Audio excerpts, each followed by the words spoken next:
चलें जनाब, उज़्बेकिस्तान चलते हैं, लेट्स गो।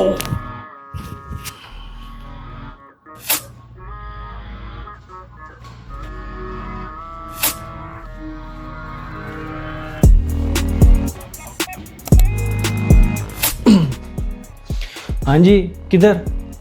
खाना खाने गया था यार, वापस आ गया हूँ। इधर से ही कहानी शुरू होगी, आराम से बैठे। तो जनाब 2023 एक ऐसा साल जिसने मुझे उन लम्हों से मिला दिया जो मैं 2012 में पीछे छोड़ आया था। 2012 में पाकिस्तान छोड़ने के बाद मेरे साथ पहली बार ऐसा हुआ कि मैंने इतना लंबा अरसा अपने मुल्क में गुजारा। फरवरी 2023 से लेकर जून 2023 तक मैंने ये लंबा सा पाकिस्तान में गुजारा और मैं प्रोजेक्ट के सिलसिले में अपनी कंपनी की तरफ से पाकिस्तान गया था। इस्लामाबाद की पुरसुकून सुबह, मरगला की ठंडी हवाएं और शाम को दोस्तों के साथ चाय। ऐसा लग रहा था ज़िंदगी एक बार फिर से बहुत स्लो हो गई हो। और इसी ट्रिप के दौरान पहली बार मुझे रमज़ान में कराची जाने का भी मौका मिला। और भाई साहब, अगर आपने रमज़ान में कराची नहीं देखा तो शायद आपने पाकिस्तान की असल रौनक नहीं देखी। अफ्तार के वक्त सड़कों पर रश, फूड स्ट्रीट की खुशबू, रात गए तक जिंदा शहद। कराची वाकई कभी नहीं सोता। ये 5 महीने मेरे लिए सिर्फ एक प्रोजेक्ट नहीं थे, मेरे लिए वतन से दोबारा जोड़ने का एक असल जरिया भी था। वेट अ मिनट, इस सारी कहानी में उज़्बेकिस्तान कहाँ है? तो नहीं जनाब, फिर 5 महीने के बाद जून आया और मैं वापस दुबई आ गया। मुझे लगा दोबारा से वही रूटीन शुरू हो जाएगी। तो फिर मेरी वाइफ ने एक सरप्राइज ट्रिप रखा था उज़्बेकिस्तान का, उसी फैमिली के साथ जिनके साथ हम लोग टर्की भी गए थे। और इसके साथ ही हम लोगों ने ईद अल अज़हा की छुट्टियां समरकंद, उज़्बेकिस्तान और बुखारा के लिए एक ट्रिप प्लान किया। उज़्बेकिस्तान एक ऐसा मुल्क जो सिल्क रूट की तारीख, इस्लामी तहजीब और ख़ूबसूरत फ़न तामीर का बेहतरीन शाहकार पूरी दुनिया में मशहूर है। ये वो सरज़मीन है जहाँ इमाम बुखारी जैसे अजीम स्कॉलर्स का ताल्लुक़ रहा और जहाँ हर इमारत एक तारीख सुनाती है। और जब हम दुबई से ताशकंद पहुँचे तो पहला इंप्रेशन, वाह, साफ़ सुथरी सड़कें, कुशादा रोड्स, सोवियत तर्ज की बनी हुई इमारतें, लेकिन साथ ही एक अजीब सी खामोशी। दुबई और पाकिस्तान के शोर के बाद इस तरह की खामोशी बहुत अलग लग रही थी। हमने 2 दिन ताशकंद को एक्सप्लोर किया।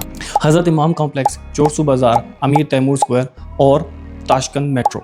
वैसे ताशकंद मेट्रो एक ट्रांसपोर्ट नहीं बल्कि आर्ट का शाकार लगती है। हर स्टेशन का अपना अलग ही डिज़ाइन था। जनाब गर्मी भी बहुत ज़्यादा थी और ज़बान भी एक बहुत बड़ा मसला था। ना उन लोगों को अंग्रेज़ी समझ आती थी और ना हमें उज़्बेक ज़बान। तो सबसे ज़्यादा गूगल ट्रांसलेटर जो है वो हमारा गाइड बना रहा। फिर वक्त आया समरकंद जाने का।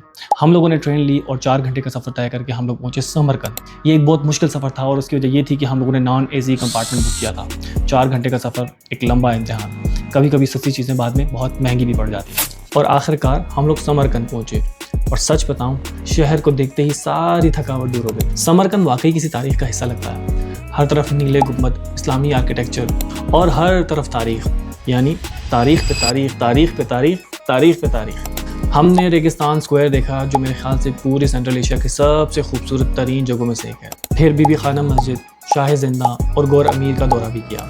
और इसी दौरान हम लोगों ने ईद अल अज़हा भी समरकंद में ही गुजारी। लेकिन जो हमारा होटल रूम था वो होटल कम और एक हॉस्टल ज़्यादा लग रहा था। बहुत कम स्पेस, बहुत कंजेस्टेड जगह। लेकिन जब पीछे मुड़कर देखता हूँ तो ये चीज़ें सफ़र को यादगार भी बनाती हैं। ईद के दिन किसी और मुल्क में होना, अपनों से दूर, एक अलग ही एहसास लगता है। लेकिन शायद सफ़र का असल मज़ा भी यही है कि आप नई जगहों पर एक नई यादें बनाते हैं। 2 दिन बाद हमने दोबारा ट्रेन ली और इस बार एक सबक याद रखा, AC compartment.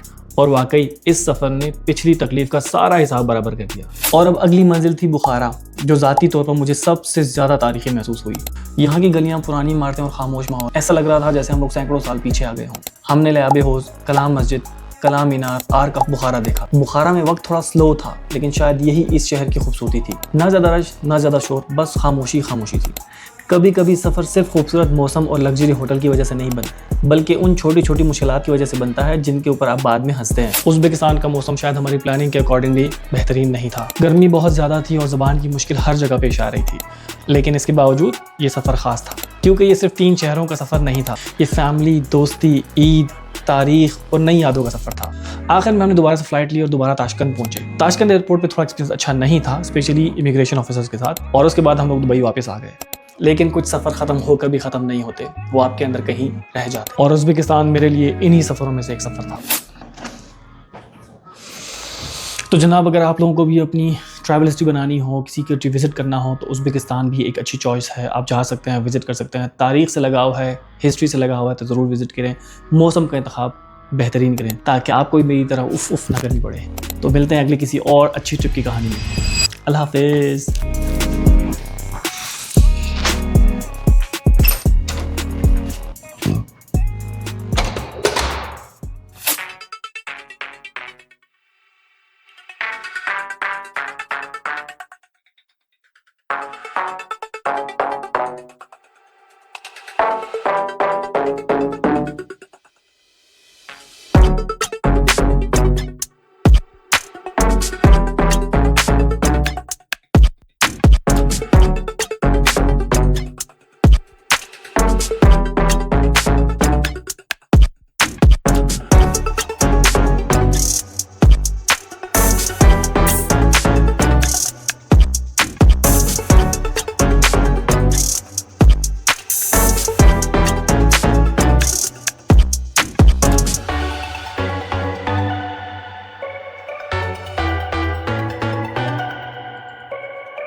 Ka'basıdan joy olgan maskan Samarqand.